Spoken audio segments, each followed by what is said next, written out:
And like when Breslow made this move, it's a ballsy move. Like he's putting his reputation on the line by trading essentially the best player on the team, at least on the offensive side of the ball. And sometimes those work out. We talked about the Nomar parallel and how that did work out. They win the World Series that year and we quickly forget about it. And Nomar declined very quickly after. And of course, like in retrospect, Theo looks like a genius there. But when it doesn't work out, we're going to continue to have these conversations. And if Breslow doesn't, keep his job over the next 2 years or so, he's going to go down as the guy that traded Rafael Devers for pennies on the dollar. And I think that would be a fair and accurate representation of, a summary of what he's done, because outside of the Crochet deal and a couple moves on the fringes, which of course some of those have been good, like I can't sit here and say that I have faith in his moves or that anything he's done has been objectively a positive for this team. Yeah. 60-40, a Red Sox podcast. Big John and Sean, hot takes, special guest. It's a 60-40.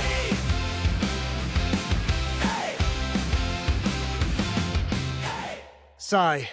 Welcome to the most electrifying podcast in Red Sox Nation. I am your co-host, Big John. Alongside of me is my co-host, Sean the Animal Seal Jones. And together we are 64 Deep, a Red Sox podcast. Sean, like my hat? I couldn't stop giggling when I hopped on, yeah. If I'm going to troll, I'm going to troll with the best of them.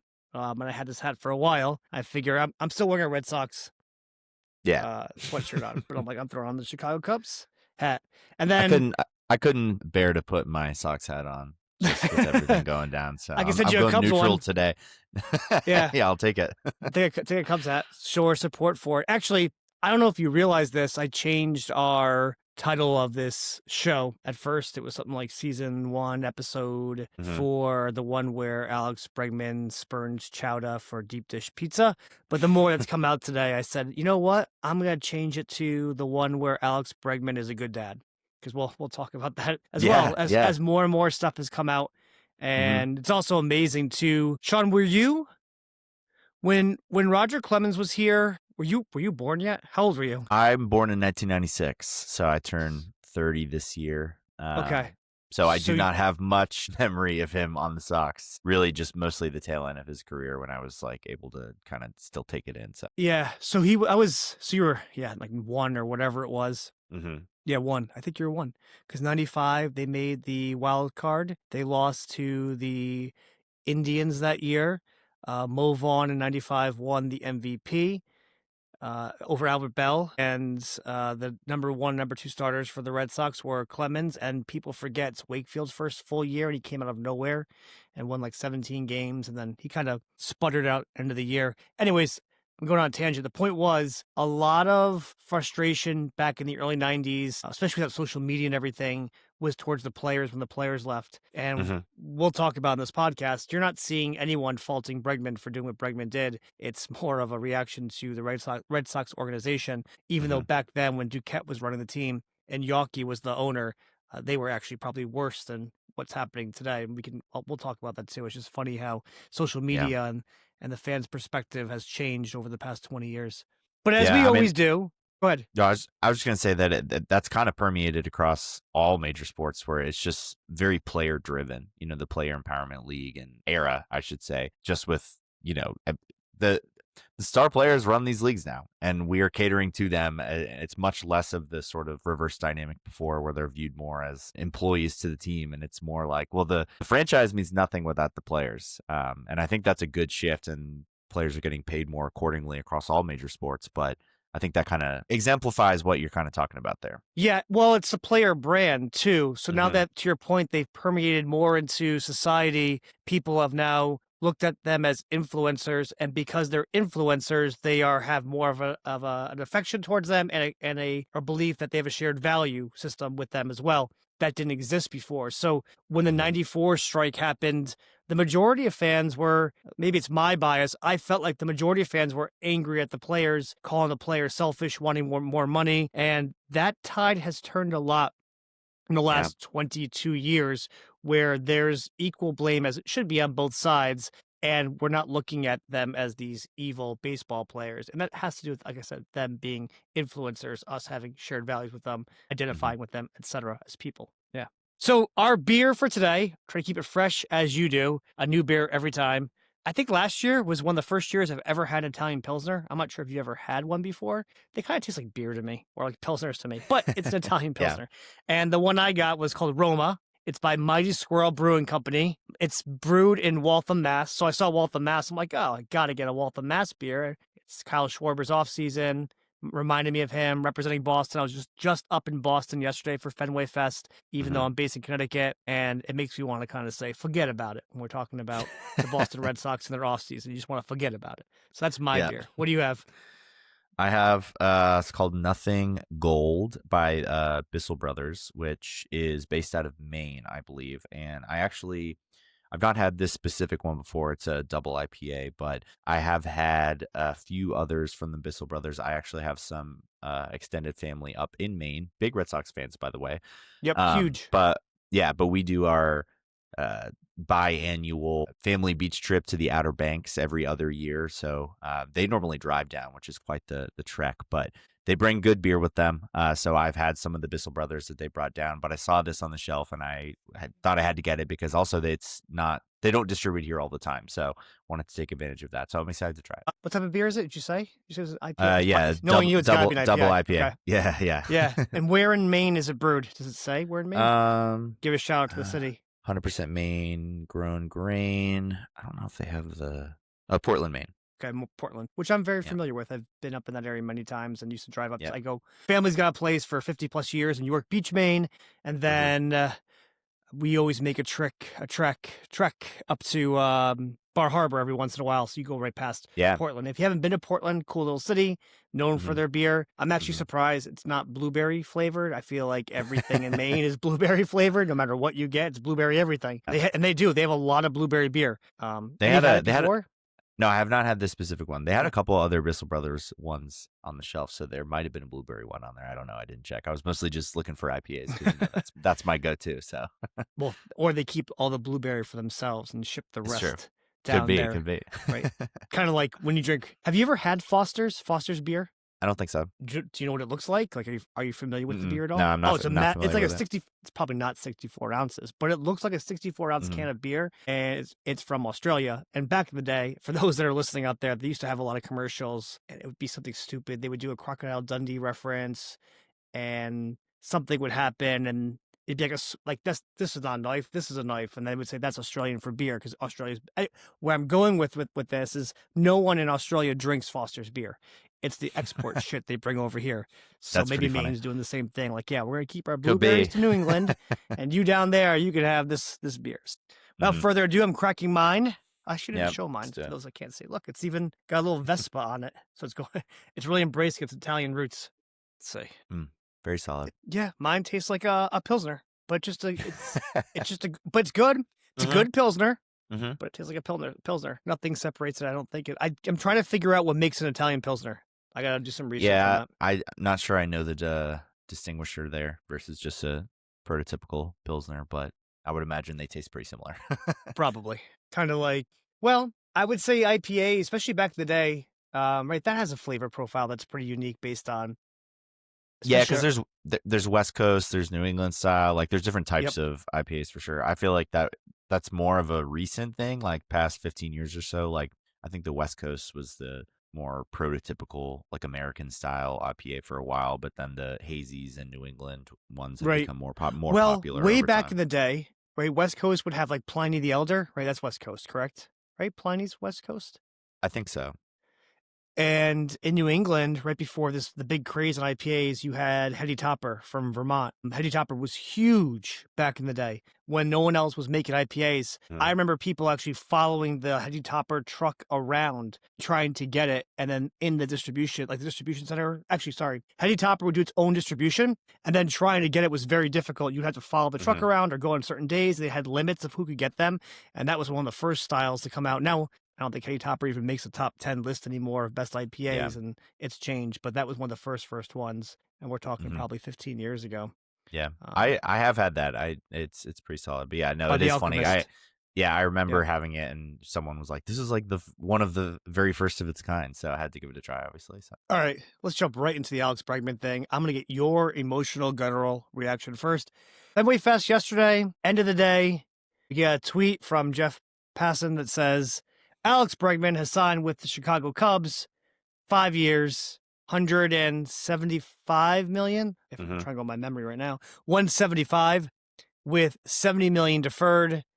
At that point, we didn't know exactly what the Red Sox had offered. More information didn't come out until today. But when you saw that tweet, when you heard the news, I know we both messaged each other on Twitter. What were your thoughts?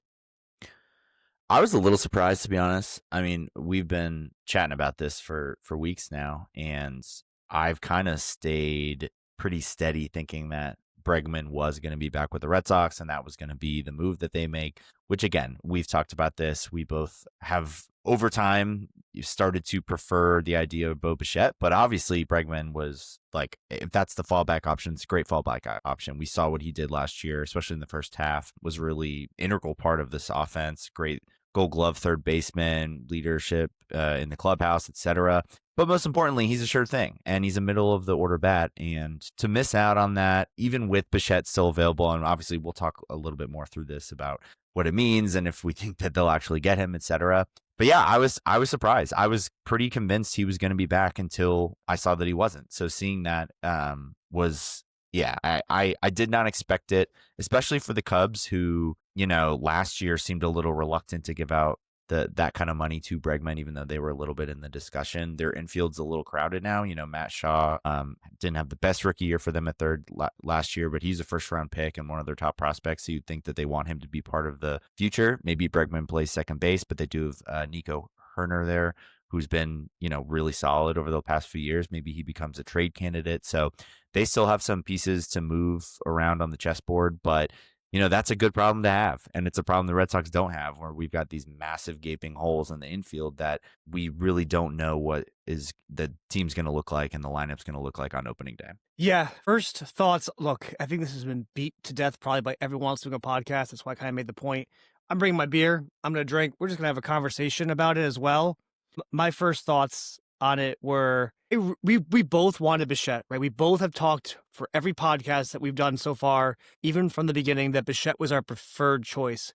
But I think we all thought in the back of our heads that they're not going to get Bichette. He's going to want too many years, too many money. The Red Sox are not going to get that. We expect Bichette to sign first, and then everything will fall into play, and we'll end up signing Bregman, which we're all fine with because it does make the team better than last year with the addition with Contreras and players accelerating like Roman Anthony and you hope Marcelo Myers. So we go into the year thinking, okay, we've got a shot. And we just thought Bregman was going to be a done deal. That didn't happen. Bregman signed first. You're left now with the top three free agents being Kyle Tucker, Bellinger, and Bichette. We just, across Red Sox organization, no one feels like now Bichette's even in play for it. It was all, you know, in the offseason, the hot stove, it was just a nice to talk about wish list. But everyone in the back of their head thought plan B was going to happen. That was Bregman. And it didn't happen. And now we're sitting here today, January 11th, trying to make sense of it for the rest of the year and really starting to take a hard look at this organization. And, you know, last year, I wouldn't say that maybe they fooled us, but they kind of made us believe that, okay, this is a team willing to spend, but it's all smoke and mirrors. They don't want to go those extra years. They don't want to give extra, you know, the money up. They don't want to eat the back end of the contract. And then they got these bullshit policy in place too, which we'll talk about as well. And it's just going to make them hard to compete with it. You know what's really frustrating, though, Sean? You know what's really, really frustrating about the contract as well, and I tweeted about it, is so we learned that the Red Sox, I believe, offered 5 years, $150. Okay. I saw 165 today. Yeah, 165, deferred money. They wanted to defer it out over decades. I guess Bregman wasn't okay with that either. But when you look at the contract that the Cubs signed, it's, if you take the deferral amount away and just the upfront money, it's 5 years, 150. And they got creative with the deferral, and they got creative with the no trade clause. And it was out of strategy. They completely bent the Red Sox over and had their way with them. And that's what's really frustrating about him. That's what really frustrates me about Craig Breslow. I know John Henry. I understand John Henry is who he is. Fenway Sports Group is a business organization, very conservative. I get all that. But Bregman had every ability, Breslow had every ability to sign Bregman if he was able to be a good vice president of operations, figure this out. He could have had a contract very similar. They wouldn't do it because of their fucking policy, excuse my language, which is pissing me off, and the fact they can't get creative with the deferrals. So, thoughts, you Sean? know what really, pisses me off about the whole situation too is, so he essentially it was a 1 year, $40 million deal last year for Bregman. They reportedly offered 5 for 165. So in total, they were comfortable shelling out 6 for 205, but they didn't sniff that last offseason. So it's just this inconsistency where they wouldn't even get close to that last year, but now they're cool with getting close to that. Like, what changed? Why? There's no, like, to me, that's just a sign of a bad front office that's being reactionary instead of proactive with this stuff. Like, in retrospect, 6 for 205, yeah, that's a hefty price. That's a big number signed for a guy that's on the wrong side of 30. But it's just, if you were willing to give that now, why were you not willing to give it last year? And all of this could have been avoided. We would have had him for the next 5 years. And a lot of the sort of stress of Red Sox fans this year would not be here this year, because we'd at least have him in the middle of the order, and you add Contreras, like we've said, and like the lineup would be upgraded across the board already, and we'd probably be having more discussions about like nice to have pitching options, which would be a lot more fun for us to talk about right now, instead of every time having to come on here and say like, well, they better sign somebody that for this order, because it's just not where it needs to be. And so I just like the inconsistency and comfortability and in the evaluation of like what players' worth are. Like, if you're gonna say he's not worth that amount last year, what did you see this past year that made you think that now he's suddenly worth that? He's a year older. If anything, they could have probably offered 6 for 180 last year and it would have been a done deal too. And instead, they take this flyer on these opt-out deals, and it came back to bite them. And these opt-out deals are frustrating, because if he plays poorly, then he opts in, and then you're like, cool, now we're overpaying for somebody for $40 million who's not living up to his deal. If he plays well, he's just going to opt out and get more money. So I would rather them just, commit to signing the guy that they want long-term at a reasonable price, rather than we have to have this conversation every offseason, it feels like. Right. It's the old adage, penny wise, pound foolish. And you're seeing it right now. Right, to your point, It's penny wise, pound foolish. And they think they're going to outsmart teams. And maybe, I don't know who in that board office room is telling them that they're doing a good job. But every GM and organization in baseball probably loves dealing with the Red Sox, because they get the best out of them almost every time. And I saw some comments around Devers, right? Where did our Devers money go? It went to Sonny Gray and Wilson Contreras. It went to one of the worst trades. And again, we talked about it. I was fine with the Devers trade if he really was a malcontent. They wanted to set culture in the clubhouse. I was fine with it, but they could have gotten back a lot more. Or even if they got back the haul they got, the fact that we traded Tibbs for Dustin May just shows how inept this front office is. And then once again, they go and spend the money that they would save on Devers on Sonny Gray and Wilson Contreras, and that's not the impact players you're going to be able to get, that you're looking to get out of it. We've talked about it on every episode. We've said, and now I'm seeing tweets about it too, so they're just re-upping what we're saying as well, is that this organization, if they don't get this roster construction correct, it's just going to be a bad management of a roster, right? So it's just going to be an inept front office that does not have the ability to manage a roster construction effectively. And that's what we're seeing right now. I don't know what they're going to do. No one knows what's next for this team. We'll talk about what we think might happen. I mean, you have Tom Caron coming out, Nesson Golden Child also blasting the organization. It's just a bad look, Sean. It's a bad look. Yeah. I mean, you brought up the Devers thing, and I did want to talk about that, because I think that this transaction just amplifies how much of a disaster that whole situation was, because we've talked about it. I know you said that you think that the positional thing wasn't the entirety of the downfall of that relationship, but I think at the very least it was the tipping point and a huge reason for why it escalated to the point that it did. And I firmly believe if they had signed Alex Bregman last year and he just played second base, that Devers would still be on this team. I personally think he would still be on this team because it was the back and forth, the lack of communication, the what he felt like he was getting lied to basically. And then when he finally is like, fine, I'll DH. Then they want to move him to first, which of course, like I understand that because it's like we didn't know Costas was going to get hurt, but it's all the trickle down effect of all these things adding up. And so then just to essentially just lose your best hitter, your franchise guy for 114 games of Alex Bregman, 5 starts of Dustin May, the right to pay Jordan Hicks $25 million over the next 2 years and Kyle Harrison. I mean, that is just a complete disaster, asset mismanagement. And like, aside from just the asset itself, like, again, we've said this, like if Devers was on this team, we wouldn't be having any of these conversations about how badly we need power and how badly we need a middle of the order guy. Like, he is exactly what this offense needs, exactly what they need. A guy who's going to hit 30 to 35 home runs, drive in 100 plus runs, have an OPS, flirting with 900 even. Like, that to me is what makes this so bad. And like when Breslow made this move, it's a ballsy move. Like, he's putting his reputation on the line by trading essentially the best player on the team, at least on the offensive side of the ball. And sometimes those work out. We talked about the Nomar parallel and how that did work out. They win the World Series that year and we quickly forget about it, and Nomar declined very quickly after. And of course, like in retrospect, Theo looks like a genius there.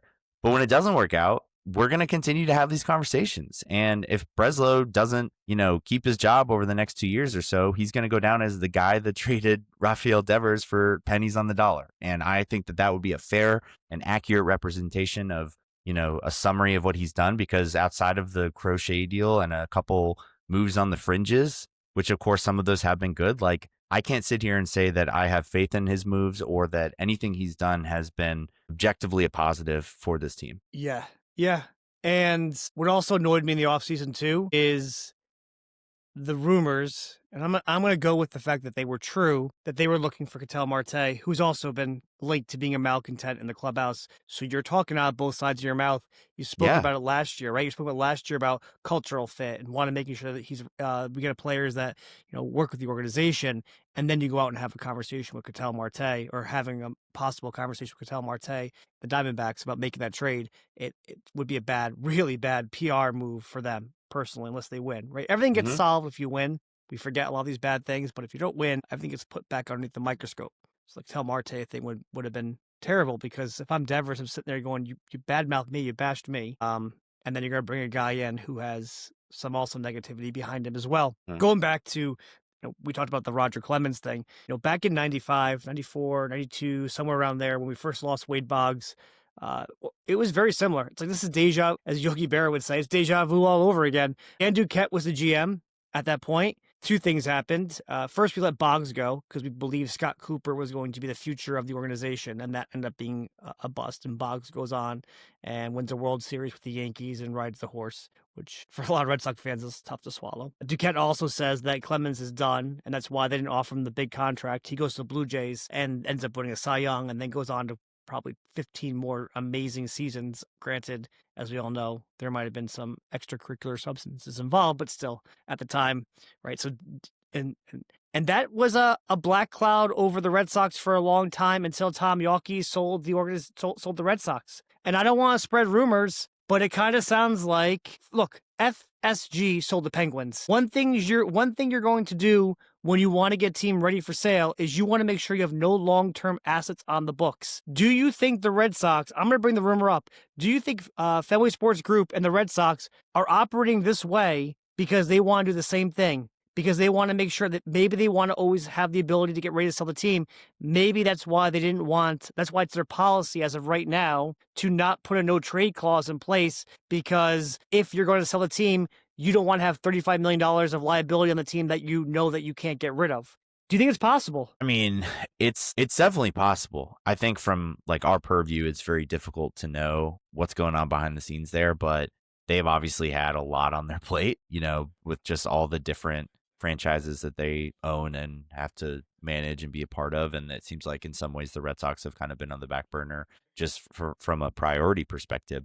But I mean, if that's the case, like I'm not. If they do it soon, then that's fine with me because the Red Sox are going to be a very, very hot commodity on the market if the franchise were to be sold. And with the amount of money it would cost, I don't think anybody's buying this franchise in the current landscape without an intent to spend, which is all we've been begging for them to do. You know what I mean? I mean, like a lot of the newer owners for professional sports teams across the board in the U.S., like they tend to be like very open with their wallet because they're more expensive than they've ever been. So you have to be richer to even take one on. And two, it's like, especially early on when you're owning a team, why are you buying a team to cut costs right away? You know what I mean? It's normally these owners that get kind of stale and have been around for a while and been around the block, and then they start to, get a little complacent and worry more about the checkbook. But it's an investment, obviously, and it's not for lack of a better word, until you sell the team, it's not a good investment because a lot of times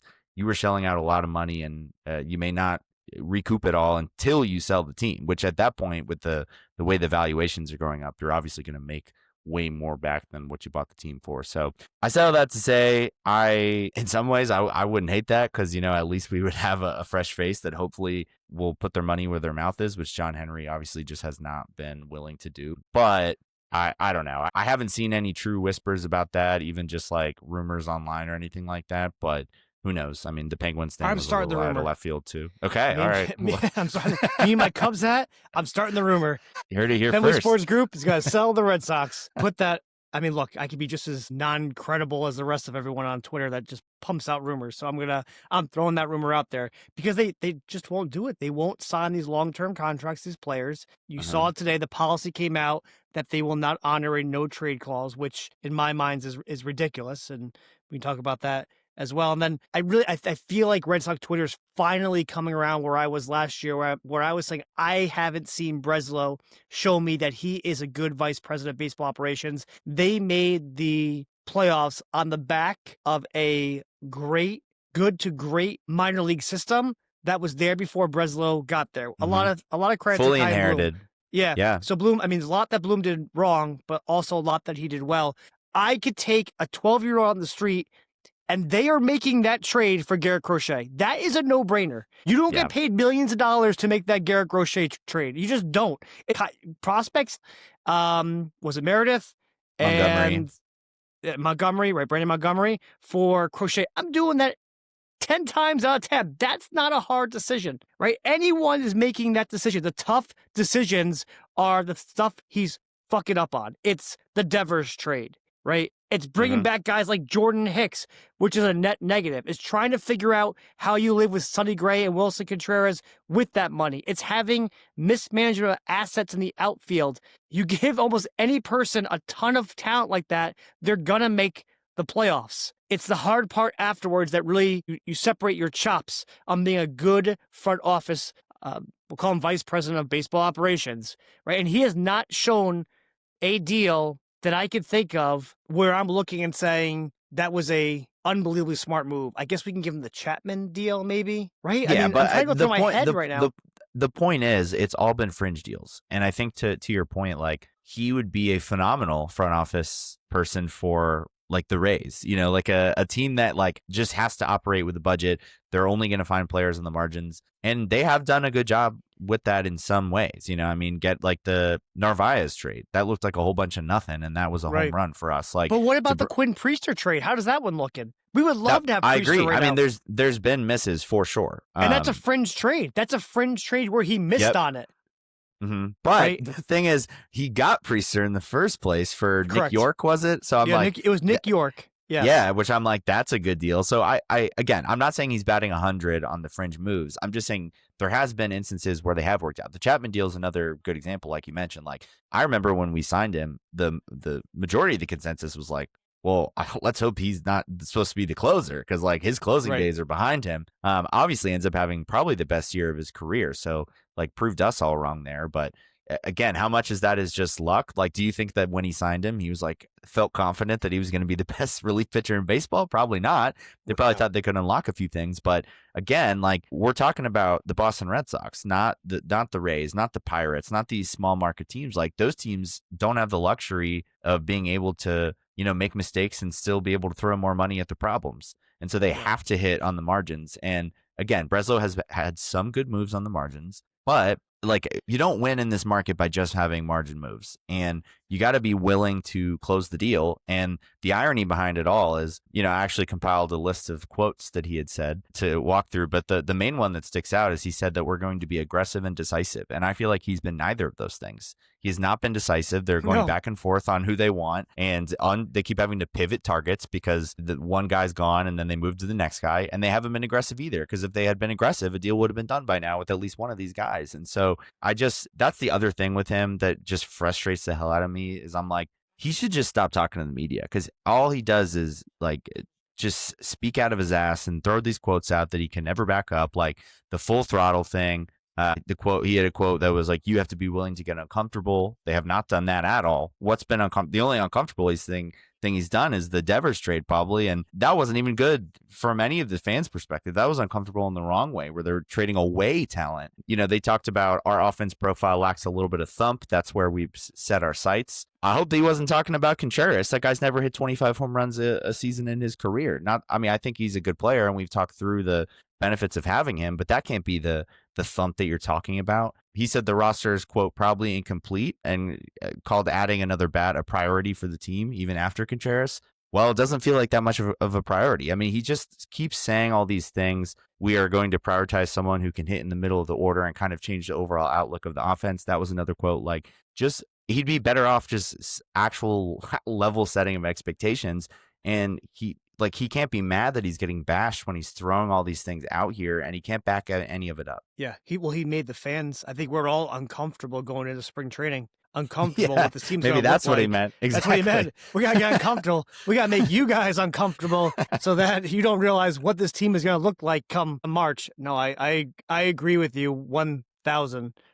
And one of the other things that came out today was that Bregman was looking for that no trade clause. We've hinted at it early in the podcast. I want to talk about it now. Bregman wanted the no trade clause, and for the reasons that I get, as a player, he has a right to ask for that. And he's been around long enough to get something like that if he wants to ask for it. And if he was with what's the rule, Sean? You know it better than I do. The organization, if you're with a team for what, 5 years? It's 10-5. If you're been in the majors for 10 years, same team for 5 years. Yeah. So you get that, and then we learned today that the Red Sox policy, they don't sign players with a no trade clause. It really makes me wonder, do they sign players for more than 5 years because they're afraid of a player having a no trade clause, right? Or they kind of inadvertently showed their chops by kind of saying we don't believe in no trade clause. So does that mean, they took a risk with a guy like Roman Anthony, but it sounds like either I'm not really sure. Like it sounds like they're talking out both sides of their mouth once again, because Roman Anthony is going to be here for 8 years, but then again, it'll be 9 years in the majors, or 8 years. He won't have the 10 years. Yeah. Yeah.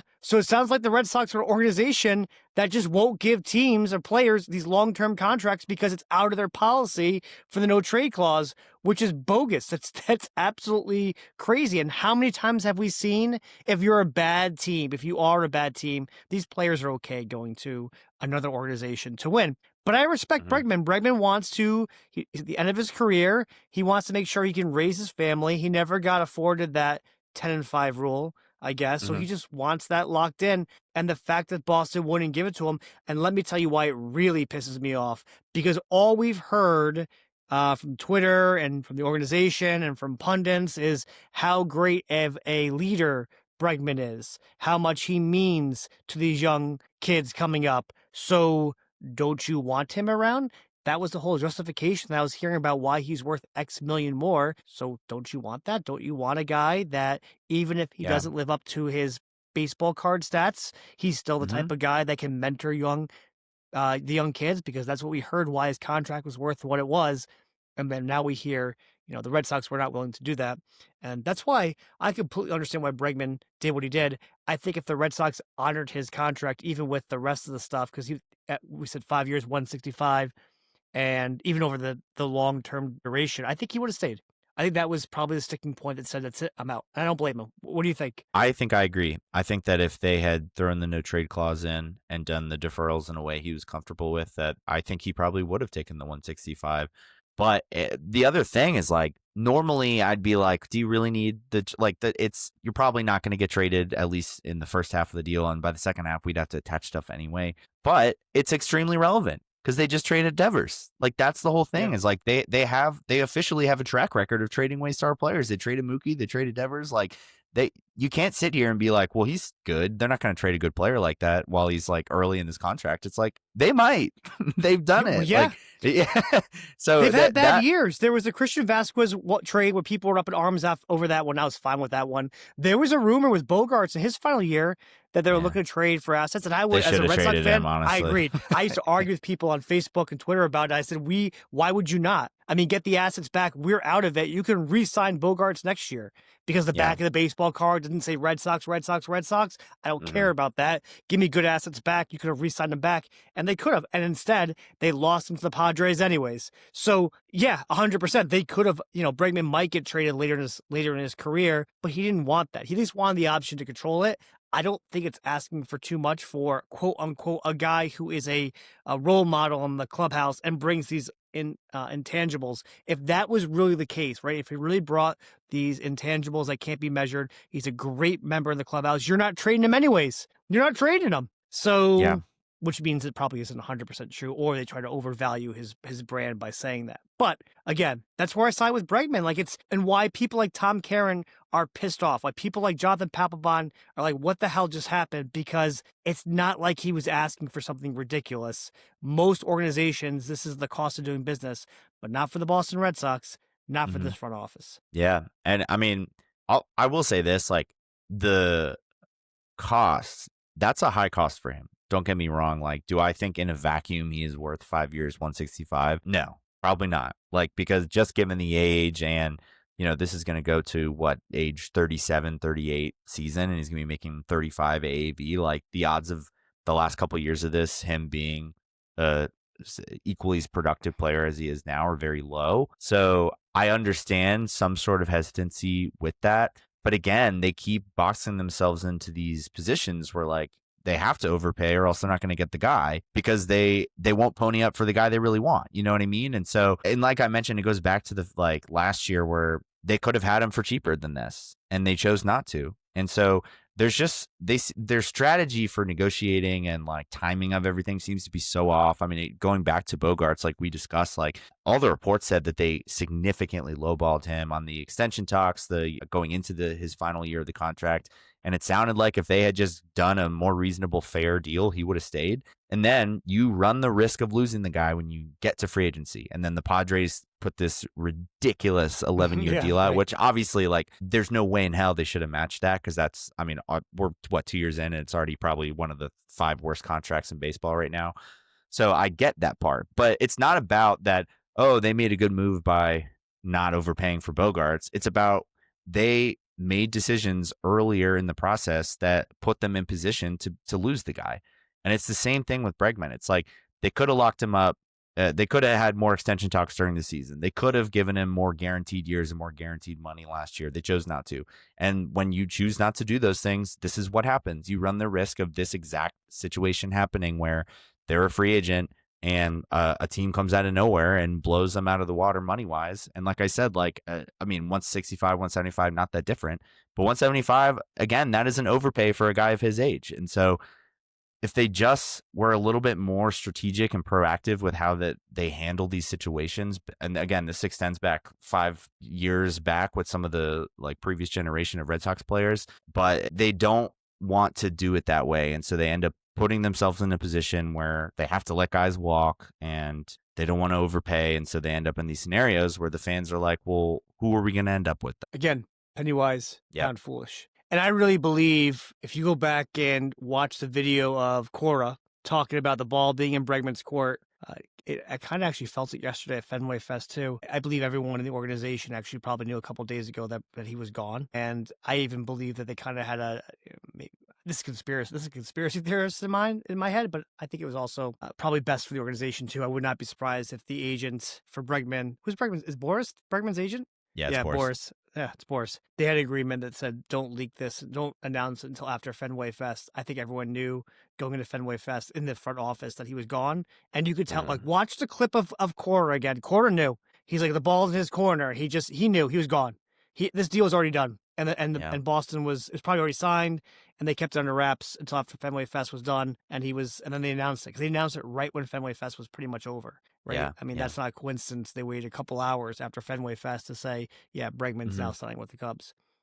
Yeah, I mean, that makes sense. But one other thing I want to bring up too is like I know people listening to this might think that we're maybe overreacting just because we have been preaching for weeks about how we want Bichette and Bregman signed and Bichette is still available. So in theory, why are we, being so dramatic about how this was such a miss when the guy that we still want is on the table? And it's because the panic of the fans is less about actually missing on Bregman and more about the lack of confidence in their ability to pivot. Like if the Yankees were to somehow miss out on Cody Bellinger, I'm sure you agree with me here. Like I'm certain that they would go all out for Tucker or pivot to somebody else or you know what I mean? Like the Yankees wouldn't miss on Bellinger and then be like, oh, that sucks. Like, let's go trade for somebody who's half as good as him. Like, they're not going to do that. They're going to sign somebody or trade for somebody that is on the same caliber of player. Like the Cubs, they're clearly going to miss on Tucker, it seems like. So they pivot to Bregman. Great pivot. Like, obviously not as good of a player, but still one of the top guys on the market. Like,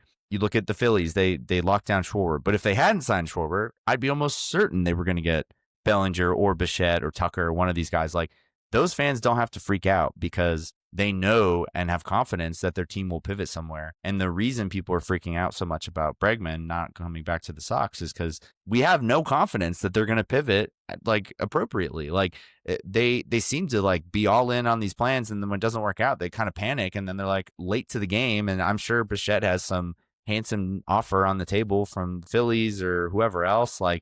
And I have no confidence that they're going to sign him. I would put it like a 15% chance, and it should be like a 75% chance. They should be going all out, whatever it takes to get this guy. And I don't feel confident that it'll happen. Well, again, what Tim Kajurkin said I never get his name right, from ESPN, right? There we go. I've been watching for 30 years. It's spelled funny. Just, yeah. I watched for 30 years on Baseball Tonight. I still can't get his name correct. But what he really revealed is the policy. So this is what's eye-opening to me. The policy that the Red Sox will not offer a no-trade clause. So a guy like Bichette's going to want more than 5 years. And a guy like Tucker is going to want more than 5 years. And it's like a light bulb moment right now. Like a big, my camera's going crazy, a big light bulb moment because this is why the Red Sox get those opt-outs and these long contracts, is because they don't want to honor a no-trade clause. Maybe they'll do it for a year at the back end of a contract, but someone like Bichette's going to want 8-10 years. And the Red Sox won't give him that because they know if you lock in for that 5+ years, the no-trade clause comes in, and they will not offer a no-trade clause, not without a club option, not without some ridiculous club option that, of course, they will opt out of, right? They might do at the 5th year offer this opt-out that's, grossly something that, that they would not accept or the player would not accept. And that's what I learned from all this. So I don't know how they sign any of these guys to a long-term contract because they don't believe in giving the opt-out. And it sounds like they don't want to give the opt-out implicit or explicit. So in the contract or the 10-5 rule. So that to me, to your point, Bichette's off the table, Tucker's off the table. That's just really frustrating about all this. If all this is true, it's being reported about that opt-out clause, then, and say his last name for me, Sean. Tim Kirchin. And he even said it's going to make them it's going to be very difficult for them to be competitive because everyone else is willing to honor this, but the Red Sox and these long contracts without these opt-outs. And we've been seeing it for years. Like all these contracts, Story had one, even back to Story, gave him an opt-out. They traded for a guy like Contreras with an opt-out. They want guys that they don't have to let 5-10 with. So I have no confidence they're gonna, any of these guys, we're going to end up with Eugenio Suarez or a player like that. That's my, and you know what though? I sure hope not. Also it's foreshadowing too. Marcelo took number 11, as we know, at Devers. I really believe they plan on having Marcelo play third base for a while now. So Marcelo will be the third baseman. So it really comes down to, at this point, probably. Yeah. Yeah. I mean, we'll see. I'm firmly in the camp right now where it's Bichette or bust. And again, I don't have confidence that they'll get him. But if they end up with any alternative free agent, aside from if they somehow get their hat in the Tucker business, which I just don't see happening, if it's anybody else besides Bichette, to me, I mean, it's a disaster. I mean, Suarez, they're talking all about Bregman's defense and how they want to be better there. you sign him now, he's got to play third because like you can't have Casas and Contreras and Suarez all like competing for playing time at first base. Like he's the third baseman and he is an awful defensive third baseman, even worse than a guy like Bichette would be, even though we haven't really seen him there and we know his numbers are bad short. Like Suarez is one of the worst fielding third basemen in baseball, and they've been talking about how they want to cut down strikeouts. Well, guess what? That guy is a candidate to lead the majors in strikeout every single season. And so to me, it's Bichette or bust as far as the free agent market goes. Sure, could they pivot to a trade? But I personally do not want to let them off the hook if they do pull off a trade, because one, I think Marte is probably the only player that appropriately fits the bill for the caliber of guy they need to add. Like we talked about Brandon Donovan, Nico Warner, I mentioned could be available. Like no thanks on those for me. Like I just don't want to give up valuable assets for guys that are either redundant with stuff we already have or don't actually fill our needs. Like, sure, they upgraded second base defensively and from a contact perspective, sure. Those guys don't have any pop in the bat, and that is the number one thing that they need right now. And going back to Marte, like he's reportedly off the market. I'm sure if we blew them away that they'd reconsider. Right. But I want fans to realize like blowing them away means that one of Tolley and Early's gone. Maybe even Marcelo's in the deal. If it's not him, then we're probably putting two of our other top three prospects in there. Like it's going to cost a lot to get him to prime away, especially when they've essentially theoretically taken him off the market. And if they do that, like it's really hard to have an entire offseason where your top 3-4 additions are all via trade because the farm system is just gutted at that point. And we were a, top 2 farm system in baseball as recently as last season. And, like credit to mostly Chaim Bloom for that, but also just across the board, the front office for building that up. But they would have torn it down in basically essentially 1 year. And the major league roster is not like crazy better than it was even last year. And so you're doing all this just to be about the same level team. And now your margin for error is super thin because you don't have reinforcements coming up through the minors. Yeah. And you kind of hit on too, you don't have to do it. You could just pay for Bichette. Yeah, you don't have exactly. You don't have to give up anything. Just I know. sign That's what Bichette, I'm saying. Right. That's what I'm saying. I'm like that. Like if they trade for Marte or something like that, the front office will be like, look, we added the caliber of guy we wanted. And But you lost things. You totally, lost value to do it. Exactly. I'm not going to accept that. Like, sure, will I be happy that the major league team is better? Yes. But I'm not going to sit here and be like, oh, well, they did what they said they did. No, they didn't, because they didn't throw any money at anybody. And they completely gutted the system, like I mentioned. And so it's like you have the money to spend, theoretically. Like that's $40 million off the books with Bregman, $30 million off the books with Devers. Like, sure, you added Gray and Contreras. They're like 20-ish each. But I'm like, you still have like, what, 20 off the books with Giolito, 20 off the books with Walker Buehler. Like, there's a big chunk of money that was spent last year that is currently not spent even with those additions. And so to sit here and act like they have to pivot to the trade market, it's like, no, just buck up and give Bichette the deal that he wants. I'm telling you, it's a policy. The more I sit here and have that black cloud over my head, it's their damn policy around the no trade. They won't. And a guy like Bichette's going to want to get locked in for a longer contract. He doesn't want to, unless they find some way, like an opt out at age 30, so he can sign one more. And that might happen. Maybe Bichette is willing to give up a lot of the value up front. Sorry, get paid a lot up front to be able to get out at 30 again. And especially after 2027, which I believe a lockout's going to happen, maybe he is willing to opt out at age 30 for another one more big an 8-year contract. Maybe he'll do that. It's very much possible. But again, if that happens, then it just proves the theory. The Red Sox will not give anyone a no trade, whether it's explicit in contract or implicit with the 5-10 rule. They just will not do it. And that part is going to put them at such a huge disadvantage in the market as of right now. I'm a little skeptical that is the number one reason for this, just because they did give 7 years to David Price. They gave 6 years to Story. Like, they were willing to give Bregman 5. That's the old Red Sox. But Story had an opt-out. What Story's opt-out? Well, yeah, but he's picked them all up is the point. Like, you're still Correct. Putting yourself in a position to, he's gotten injured. And so there was not going to be more money for him on the market. He had to opt out even this year and decided to opt in. So he's got, I think, is it 2 years left after this? Maybe 1 year. How many years has he been with the team? 4 now? Does that sound right? This will be 4th year. Okay. Oh, this is 4th year. Right? Because it was first year, we can just look. Played half of it. Second year, he got hurt. Third year, he comes back. He's got 4 years hurt. of the Sox, so he's got 2 years left after this, or including this coming season. So, but he opted into those last 2 years, so he will be on the team for the full 6 years. And they gave Yoshida 5 year. I don't know. I'm not saying that that's not playing into it, but I think it's more about just the lack of flexibility. I hope you're right. And being terrified to like be paying negative players $30+ million.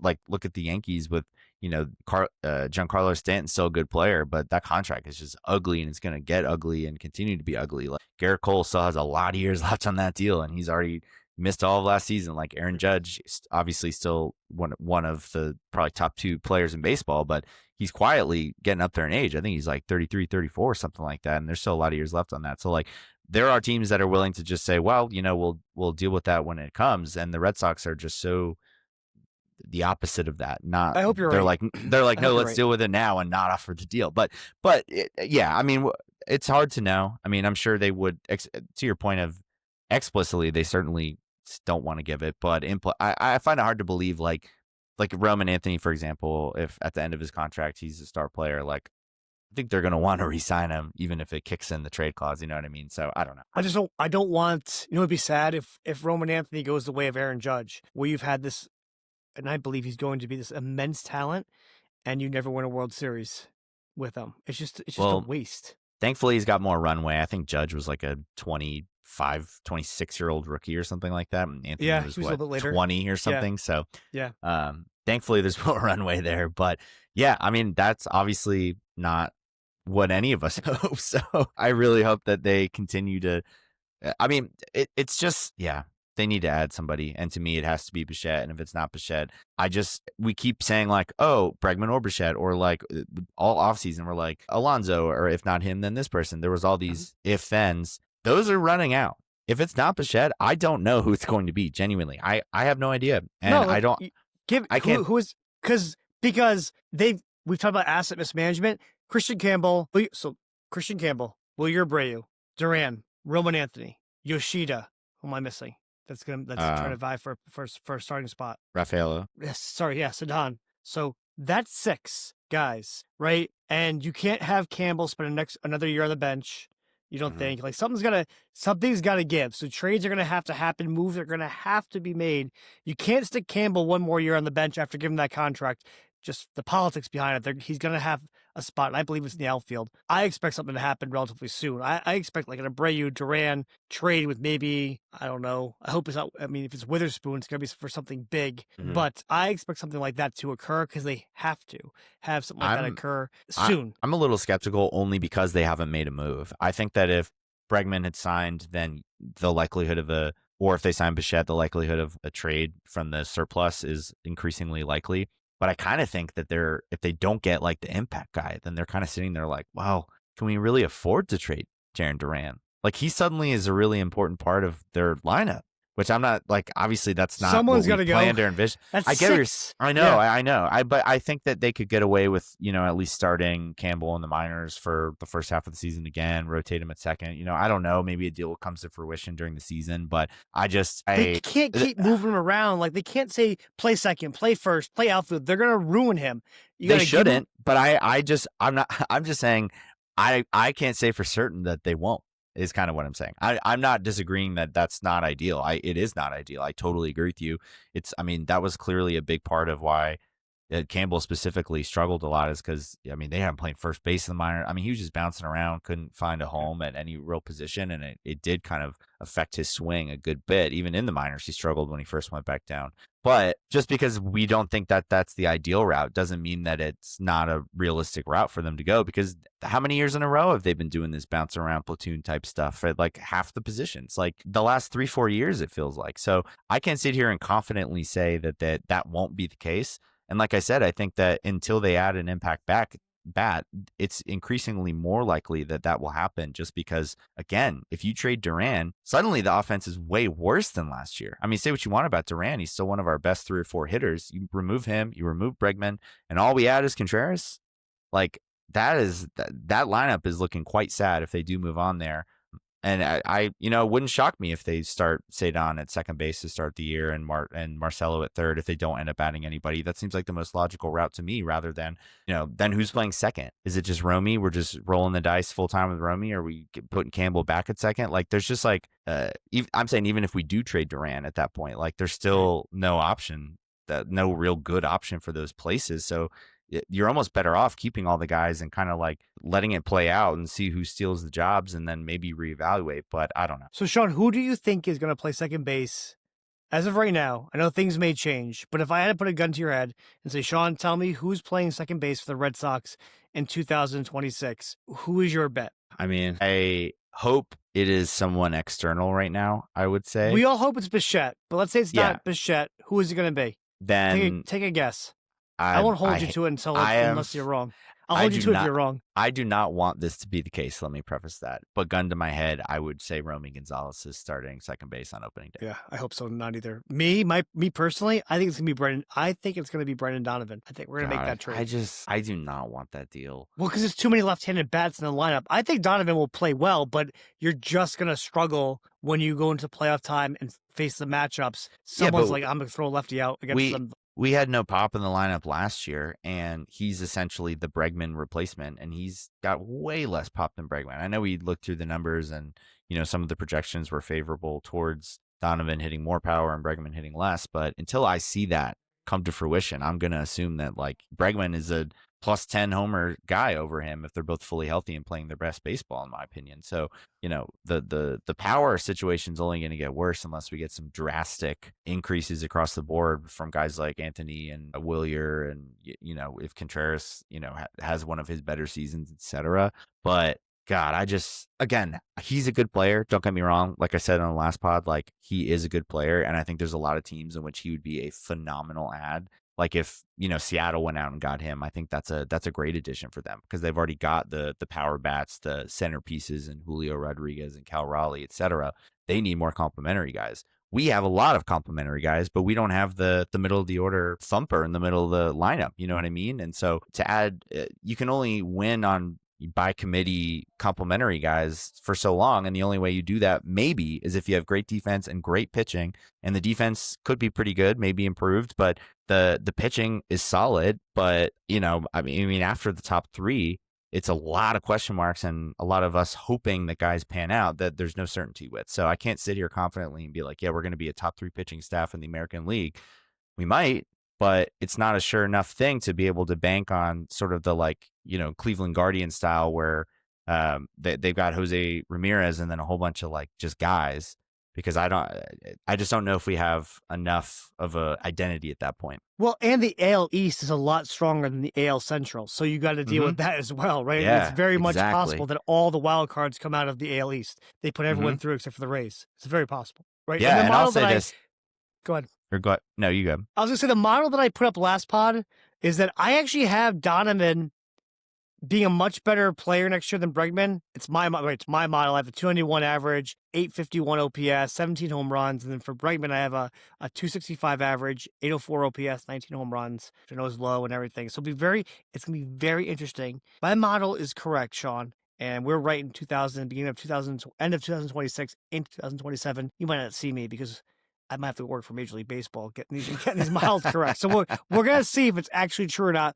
But right now, it's all about optics. This is all about optics and the Red Sox and how they spend. And there's numbers out there right now where the Red Sox revenue to ticket prices, I forget where we are. We're down towards the bottom. This is and I'm a season ticket holder. Is what's so frustrating about it is I would be okay if this was the avenue that they were taking, if my ticket prices weren't so high, if the food wasn't so high. Right? I go to Coors Stadium every year. I have a conference out there in Colorado. I have sat behind home plate, been on TV, really cool. Like, hi, Mom. Helly Day Cruz is right there, right? For like $15 to be visitor side, third base line, couple rows up. Like that's not the ticket. I forget how much I pay, but my tickets are not $15. They're a lot more than that. And that's the frustrating part. Like if you're going to be this team that is not willing to spend, then lower my ticket prices. And if we get a good year out of luck, I'm a little bit more okay with it. It's just, it sucks. It sucks on it. But so my projection is Donovan's going to be the starting second baseman. And you don't want to hear that either. I guess we'll see, right? Yeah, I mean, your projection had 18 homers? I'm like 17 home runs, and I have Bregman 19. But I also, to be honest, my model that I ran Bregman through included last year's stats. But we had the conversation last pod, maybe second half Breg is who he is moving forward. And maybe the Cubs got a terrible deal out of it. And I still think Yeah. the Cubs did get a terrible deal out of it. I don't think that's a deal I'd want either. But again, it's optics. It's the fact the Red Sox won't do this or that. And they're major big spending team. And back in the day, it didn't matter because if you made a mistake, you'd spend your way out of the mistake. And they won't do that anymore. Yeah. And I mean, even if Donovan hit 17 homers, which again would be a career high and, just a little bit out of character. I know, I think was career high 14 or something like that. He's only I know played he one full hasn't- season, though, like one Yeah. real full season, which is why. Yeah. It's fair. But all I'm saying is, let's say he hits 17, which again would be a career high.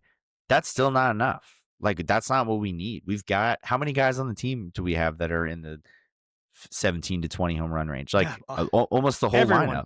Yeah, the Yeah, whole it's like lineup it's like not the kind of guy that we need to be adding, even with all the pros of Donovan, and even if the bat plays better there than it does in St. Louis. So I don't know. I mean, I hope it's not Romy. I hope it's not Donovan. I'm praying it's Bichette, but I obviously I'm not confident about that. And it can't be Nico either. Again, bad No, optics. he's even less. He's Well, even he is. less power. He is. He's like Probably a the sub best 10 defensive- homer. Yes, he guy. is. Probably the best defensive second baseman in the game.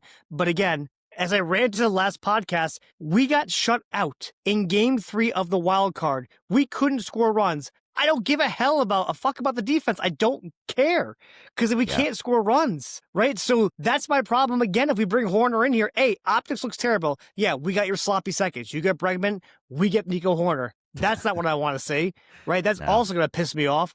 And then again, we need to score runs. This team can't score runs. So that can't be the option either. There's only one way where I'll feel like somewhat okay with the offense if we don't get like a Bichette type guy, is that if they really lean into pitching.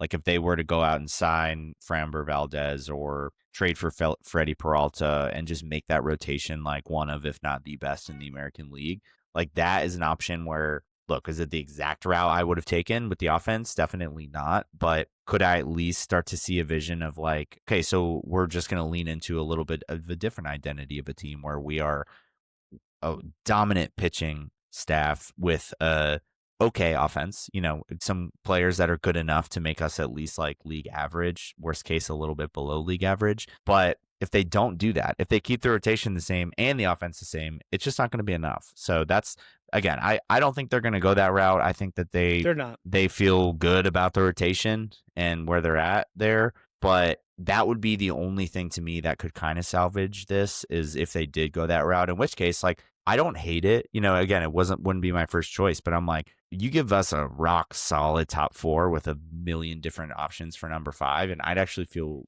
pretty good about the team, just in the sense of like having really good starting pitching is a winning formula. Well, I told you in pod 1, right? If it was my team, I would have traded for Skubal. Like, I know it's not realistic, but the old Red Sox would have done it. But if you had Skubal, Crochet 1-2, then it doesn't matter. Like this roster could play, and you could legit win a World Series this year, because good luck beating Crochet, Skubal 1-2 in a short series, even the Dodgers, right? Yeah. And with a good bullpen, you'd have a very hard time. You throw them out there 2 times, they could win 4 games. And then even having like a guy like Bayo or Gray in the back end, it's gonna be very difficult to beat them. Yeah. So that's why I said in pod 1, if I ran the team, I go all out for Skubal if I want to win a championship, because Crochet Skubal would be the best in baseball by far. And you could live with the roster, but it's not going to happen. It will never happen. But again, I agree with you on that one too. I actually agree with you on that 100%. Yeah. On that too. I have a question for you then. Let's say they do not add Bichette. They do not add any, top 2 rotation guy. It's mostly the same roster. Maybe they add one more bat, but it's a Donovan or Suarez or something like that. Do you think that they would be a playoff team in 2026? I do. Because I think the rest of, I think the AL East is going to be very strong, but I think the rest of right now of the AL is not very strong outside of what the AL East is doing. And we could see something like a surprise team, like a 2021, because maybe Marcelo takes a step forward, right? We're hoping he does. Maybe he profiles like the Corey Seager we expect him to be, and Roman Anthony develops more power as well. And Christian Campbell comes up and he does a lot as well. And we're asking for a lot, but it's possible. It really is possible. Like, it's very much possible that Marcelo and Roman take the step forward. I just want to hedge my bets, because it's not a guarantee that any of those guys are going to or stay healthy. Marcelo's never stayed healthy. I get worried when I see Roman's oblique injury, back injuries. He was at Fenway Fest yesterday. He said he's completely healthy, etc. But again, you can't predict injuries. So I think they could still make the playoffs, but I'm not like it's going to be exactly a repeat of 2025 where we get shut out or lose in the wild card round. I think What are your thoughts? I think they are not a playoff team if that's the only Who- ad, because I think Rundown. I mean, Who do you think? Who's a better team in the Central? I mean, let's say even like the Orioles are better, and now you have the balanced schedule. Who's the team that's better than them in the Central or the West? well, I'll say this: Seattle Astros?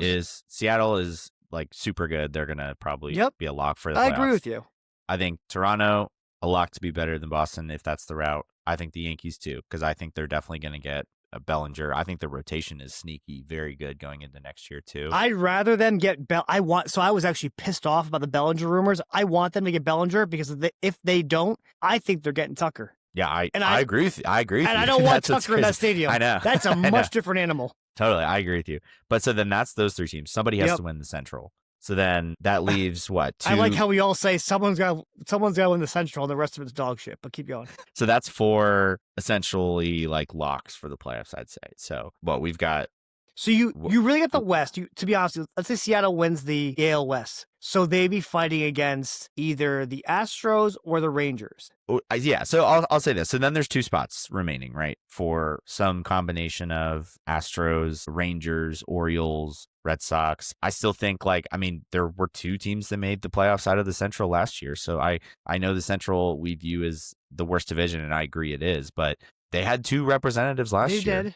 And I think that Kansas City, they're someone that I think could be better next year, especially if they do add another bat. I think that they underperformed last year. The Tigers still should be pretty good. The Guardians, every single year, I predict them to regress, and they never do. So I don't know what to do with them at this point. But the point is sure, on paper, could the Red Sox be one of those final two teams? Yes, but that's not a lot of margin for error. I don't want to go into the season thinking our best case scenario is the second wild card spot, because then all it takes is one or two things to not go our way, or one or two unexpected teams that are overperform and have breakouts or add somebody, and then they're on the outside looking in. And so I just, I think they can? Yes, of course they can. The AL across the board, I think, is just weaker than the NL. So there's more playoff spots to be had, but if I have I would never pick them to win the division as currently constructed. And if I have almost a 0% confidence they could win the division, then I can't sit here and say that I think that they're definitely a playoff team. I think it's less than 50%. It's probably in the 30 to 40% range, which is still decent, when you look at the entire field of the AL, but I'm not going to try to fool myself into thinking that, again, this team last year, they won 89 games and they only made the playoffs by 2 games. And to me, it's a worse team, and a lot of the AL teams got better. Yeah, it's a fair point. I still think that they'll make it. I just don't know if they're better than the Orioles right now. Yeah, sure. But let me read this. So we've added Sonny Gray, Contreras, Oviedo. Those are the additions, basically the only additions, because we haven't signed anybody, and that's the only people we've acquired via trade. Here are the people that will not be on the team next year: Bregman, Giolito, Ref Snyder, Dustin May, Steven Matz, Hunter Dobbins, Richard Fitz, probably Nathaniel Lowe, and then probably Justin Wilson. Again, not all those guys are great. Not all of them were big contributors, but it's a lot more leaving the team than coming into the team, and higher quality players, in my opinion, in terms of just Bregman being gone and us adding Contreras, who I don't think is as good. I think Giolito and Gray are basically a wash. Oviedo, we hope he's good, but right. Question mark. Who knows? Yeah, there's no sure thing. Mark. Yep. And then that's just a lot of other depth pieces that we've lost. And of course, we've got young guys coming up. So do I think it's a big deal we lost Dobbins and Fitz and Ref Snyder? No, because Ref Snyder, I'm sorry, I love the guy, but there's just not really much playing time for him given the outfield situation. But I say all that just to say though that on paper, there's no way around it that the team's worse right now. And also off season, we kept saying, well, they're going to add somebody, so we shouldn't like think of it in that way right now, but we are officially in the danger zone where it's not totally unrealistic that they won't add anybody. And if they do, it's probably going to be someone who is definitely worse than Bregman. And if that's the case, then again, it's every single move we made was a lateral or a downgrade. Yeah, well, like I said, you're banking on the acceleration to happen of these players. I don't know if it's going to happen. Again, when Roman Anthony was in the lineup last year, they had the best record in baseball. Now, whether or not that's sustainable for a full season, can he have what I call the Aaron Judge effect? Can he be that good? I don't know. But a lot has to go right.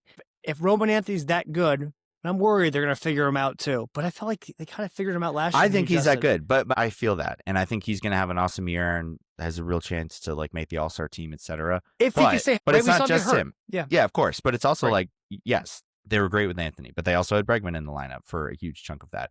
They also got the best and healthiest season Trevor Story has had in almost half a decade. Which again, and now he's a year older too. He's a year older, and yeah, totally. And we don't know what he's gonna. I mean, could he replicate it? Sure, but that's sort of his best case. He's not gonna have a better season than he had last year. It's just not gonna happen at his age. And then you throw in the fact that like Bayo had the best year of his career. Giolito had probably the best case scenario season that we were gonna get out of him. Can Gray replicate that? Probably.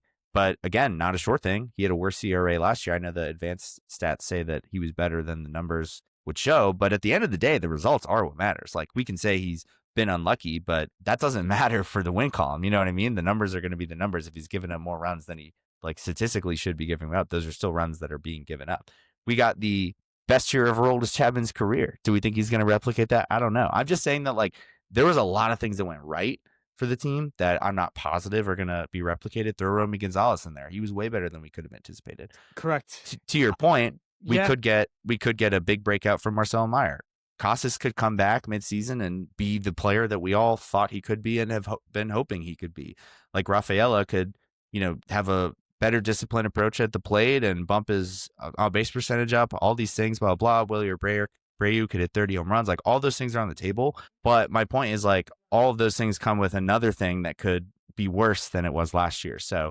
The point is it's a lot of unknowns and we're doing our best as, fans and people that try to cover the team to analyze that and try to balance all of that. But all offseason, I've been saying we need to add sure things because of all these uncertainties and they've basically done anything but. Yeah, we could probably go another hour have this conversation. I know, seriously. I know. I had the one beer. I feel like I should go grab another beer and keep this conversation going. But we got to wrap it. I almost actually poured a glass of scotch. I'm like, this might need a glass of scotch tonight for this conversation. We'll save that for more celebratory. Let's maybe. Yeah, I almost did. I'm a big scotch drinker, so I almost grabbed some scotch, but I did not. Really quick, I want it was Fenway Fest yesterday. It was really good. They do a great job. I gotta give them a lot of credit for that. I'll give them credit for that. Fenway Fest was great for the kids. Brought my kids there. Met a lot of players. They had the players just walking around. You'd be in a place, and Nate Eaton would just be there. Like we were upstairs in the nice. The Nesson clubhouse, and Tristan Gray is a new acquisition they have. I think he played in the Rays organization. Nate Eaton. They would just be walking around. Marcelo Meyer walked right by me. They're just there. Like they're accessible. Yeah. They do a great job. Roman Anthony signing. You sign up for these autograph sessions and you don't know who you're going to get and you just show up. So I got like Jim Rice. Cool. Jim Rice signed something for my girls. I got a picture with Dennis Eckersley and Lou Merloni, Brian Bayo. Awesome. They do an amazing job of all that, right? And they do a really good cool. job for the kids. It really is awesome. If you have kids or a young guy, it's a lot of fun. They do a great job of it. It's just too bad it got spoiled by what happened, right? And Peyton Tolley is going to be a hell of a, if he ever lives up to his hype, marketing wise, marketability is going to be amazing. He was absolutely great out there. His sound bites were great. Boston fans are going to love Tolley if he becomes a good starting pitcher or whatever his role ends up being, because he was electric or just funny, very personable up there. So it was a good time. And like I said, I personally believe that the Bregman signing was delayed until after Fenway Fest. I'm sure it was already done. You just could tell. So, yeah, I mean, all that stuff anyway, regardless of that, like it's usually something that's in the works for days, So even if it wasn't completed 2 days earlier, I'm sure they knew. They at least had a very strong inkling that what was about to happen. Yeah. Yeah. So that's we're gonna wrap it up for episode 4 of season 1. Good talk, Sean. We'll see what ends up happening over the next week. For those that are listening, thank you again. Please make sure you like and subscribe from wherever you're listening to, even those that are listening live on Twitter right now, which I know we have a few viewers that are. And thank you guys again for tuning us in especially during right now when playoff football is probably amongst everyone's mindset right now with the Patriots. And this morning we watched the Bills come back and beat the Jaguars. I'm missing the Eagles game right now. I have no idea what's happening, so I'm gonna turn that one on. Do you see? Yeah, 13-7 Eagles are up. I figure the Eagles are gonna win. I think they're gonna win this game. I think their defense is gonna hold Purdy and the team down. So we'll see. Yeah, So, Niners thank have you the guys ball again. though. So we'll Go see. ahead. What'd you say? They're driving? I said Niners have the ball, so we'll see. But Yeah. should be But a good thank game. you guys. Thank you guys again. Sean and I will come at you in a week or two. Again, you're listening to 64 Deep, a Red Sox podcast. And for those that are finished to the end, thank you again and have a good night, everyone. Thanks, guys.